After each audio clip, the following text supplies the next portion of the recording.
आकाशवाणी भोपाल से प्रस्तुत हैं प्रादेशिक समाचार।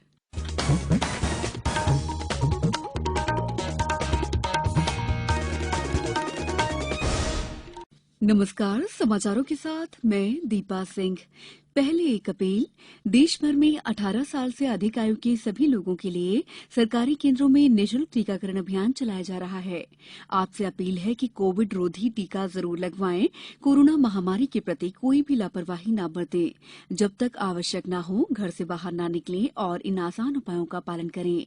मास्क लगाएं, 2 गज की सुरक्षित दूरी बनाए रखें, बार-बार हाथ धोएं और साफ सफाई रखें। साथ ही टीका अवश्य लगवाएं। कोविड से संबंधित जानकारी देने और उनके मार्गदर्शन के लिए राष्ट्रीय हेल्पलाइन कार्यरत है। इसका नंबर है 01123978046 और 1075। सबसे पहले मुख्य समाचार। कोरोना से निपटने के लिए केंद्रीय मंत्रिमंडल ने 23,123 करोड़ रुपए की नई योजना को मंजूरी दी। देश में अभी तक 37 करोड़ कोविड रोधी टीके लगाए गए। और यूरो कप फुटबॉल के फाइनल में इंग्लैंड और इटली के बीच रविवार को मुकाबला होगा। इंग्लैंड की टीम डेनमार्क को हराकर पहली बार यूरो कप के फाइनल में पहुंची है। अब समाचार विस्तार से। केंद्रीय मंत्रिमंडल ने वित्तीय वर्ष 2021-22 के दौरान लागू करने के लिए इंडिया कोविड-19 आपात कार्रवाई और स्वास्थ्य प्रणाली तैयारी चरण 2 नाम की नई स्कीम मंजूर की है।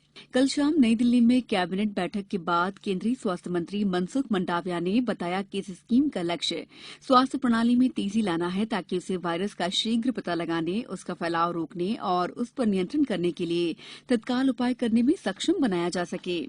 इसमें बच्चों की देखभाल के उपाय भी शामिल किए गए हैं ताकि इस दिशा में ठोस परिणाम हासिल किए जा सके। उन्होंने बताया कि दूसरे चरण के उपाय इस साल 1 जुलाई से 31 मार्च 2022 तक लागू किए जाएंगे।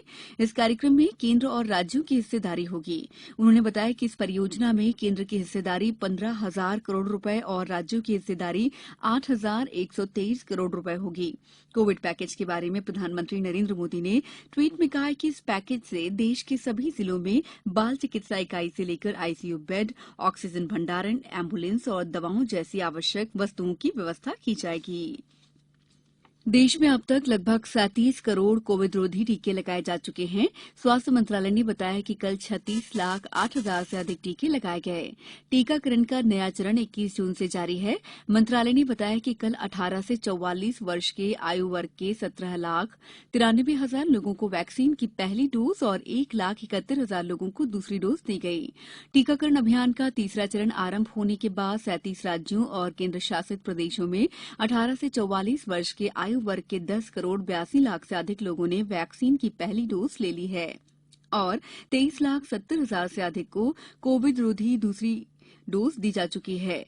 मध्य प्रदेश सहित 8 राज्यों में 18 से 44 वर्ष के आयु वर्ग के 50 लाख लोगों को कोविड रोधी पहला टीका लगाया जा चुका है।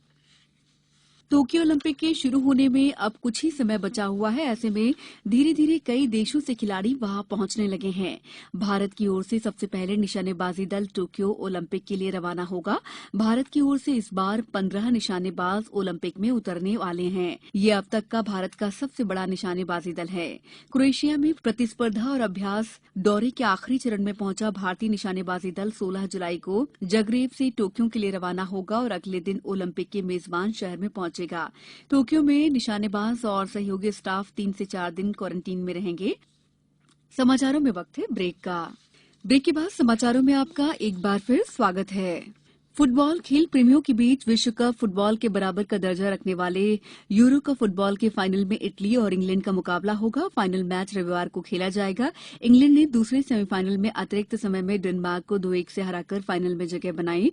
इंग्लैंड की टीम पहली बार यूरो कप के फाइनल में पहुंची है। 1966 के बाद से किसी प्रमुख टूर्नामेंट के फाइनल में भी इंग्लैंड की टीम ने पहली बार जगह बनाई है। पहले सेमीफाइनल में इटली ने स्पेन को हराकर फाइनल में प्रवेश किया था। इस मैच का फैसला पेनाल्टी शूटआउट से हुआ था। कोविड टीकाकरण महाअभियान में 9 जुलाई शुक्रवार को टीकाकरण अवकाश रहेगा। इस दिन नियमित टीकाकरण के सत्र आयोजित होंगे।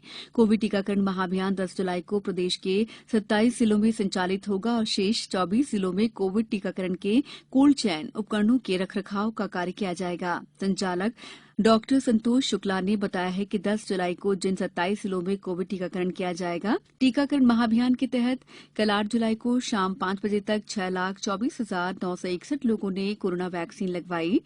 प्रदेश के सभी 51 जिलों में 3,617 टीकाकरण केंद्रों पर टीके लगाए जा रहे हैं।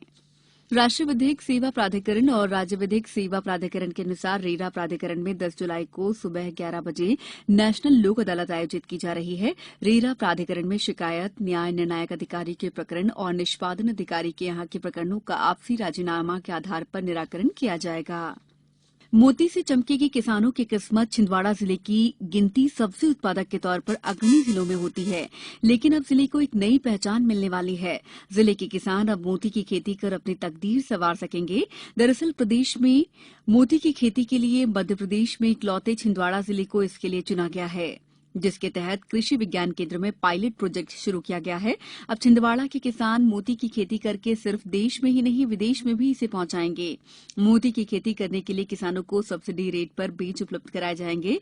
40 रुपए में 40 तरह के सीप किसानों को उपलब्ध कराए जाएंगे।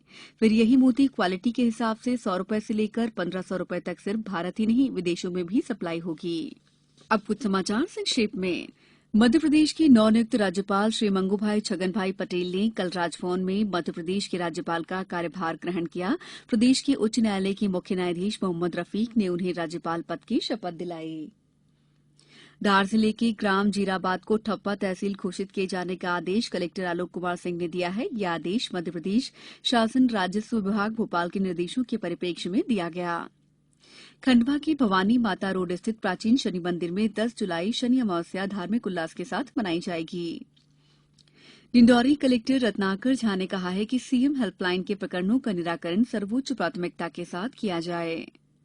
निवाड़ी जिले में महा वैक्सीनेशन अभियान के तहत टीकाकरण कार्यक्रम के तहत युवाओं और बुजुर्गों ने उत्साहपूर्वक टीकाकरण कराया। सतना जिले में 10 जुलाई को नेशनल लोक अदालत जिला न्यायालय सतना और तहसील स्तर पर मैहर, अमरपाटन, नागौद, उचेहरा, चित्रकूट और रामपुर बाघेलान में आयोजित की जा रही है। अंत में मुख्य समाचार एक बार फिर। कोरोना से निपटने के लिए केंद्रीय मंत्रिमंडल ने 23,123 करोड़ रुपए की नई योजना को मंजूरी दी। देश में अभी तक 37 करोड़ कोविड रोधी टीके लगवाए गए। और यूरो कप फुटबॉल के फाइनल में इंग्लैंड और इटली के बीच रविवार को मुकाबला होगा। इंग्लैंड की टीम डेनमार्क को हराकर पहली बार यूरो कप के फाइनल में पहुंची है। बुलेटिन के अंत में आप सभी से एक अपील, मास्क और 2 गज की दूरी, हाथ धोना भी है जरूरी। नमस्कार।